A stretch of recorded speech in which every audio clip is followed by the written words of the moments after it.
اور دیکھیے قلب کا معاملہ کیا ہے. یہ جو جسمانی قلب ہے ہمارے اندر، اس کو بھی چین نہیں ہے، ہر وقت حرکت میں ہے، ہر وقت، اور بدل رہا ہے، سکڑ رہا ہے پھیل رہا ہے، سکڑ رہا ہے پھیل رہا ہے، سکڑ رہا ہے پھیل رہا ہے. اسی طریقے سے یہ مانوی قلب جو ہے، اس کا بھی کبھی رخ ہو جاتا ہے روح کی طرف تو پورا وجود روحانی ہو جاتا ہے، اس لیے کہ قلب حاکم ہے، مبدأ ارادہ قلب ہے.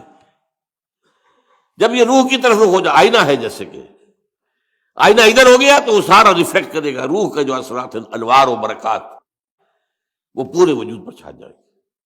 اور اگر قلب کا رخ ہو گیا ہے نفس امارہ کی طرف تو پوری انسانی شخصیت حیوانیت، بلکہ ہو سکتا ہے بربریت اس کے اوپر ہوتا ہے. یہ ہے قلب، ادھر یا ادھر. اسی لیے اس سے اوپر جو شے ہے وہ اللہ تعالیٰ کا ایک حکم اور اس کی مشیت ہوتی ہے. حضور نے فرمایا ہے کہ تمام انسانوں کے دل اللہ کی 2 انگلیوں کے مابین ہیں، وہ جدھر چاہتا ہے پھیر دیتا ہے. جو خوش قسمت ہے اللہ اس کے دل کو، رخ کو موڑ دیتا ہے روح کی طرف، خیر کی طرف، بھلائی کی طرف، نیکی کی طرف، ایمان کی طرف، تقوی کی طرف، جہاد فی سبیل اللہ کی طرف. اور جن کے بدقسمت جو ارن کرتے ہیں اپنے لیے اللہ کا عذاب، ان کا وہ قلب کا رخ کر دیا جاتا ہے وہ نفس امارہ کی طرف. اب وہ حیوان، بل ہم اضل، قرآن مجید کہتا ہے حیوان ہی نہیں، ان سے بھی گئے گزرے.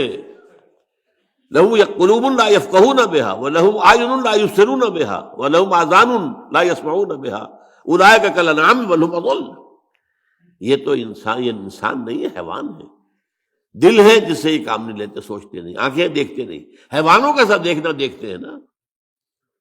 گاڑی آ رہی ہے، میں نے بھی دیکھ لیا، اپنی جان بچا لی. کتے نے بھی دیکھ لیا، وہی بچ گیا، مجھ سے زیادہ بچنے کی صلاحیت اس میں. تو یہ تو میں برابر ہے.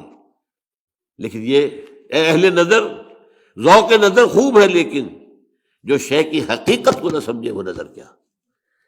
شے کی ظاہر تو کتے کو بھی نظر آ گئی. انسان تو وہ ہے کہ جو اشیاء کی حقیقت کو سمجھے.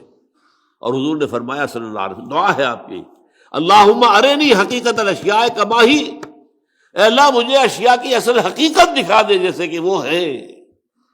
میں صرف ظاہر پر مطمئن نہیں رہنا چاہتا. ارنی حقیقت الاشیاء کما ہی، مجھے تو اشیاء کی حقیقت دکھا دے جیسے کہ پھر واقع وہ ہے.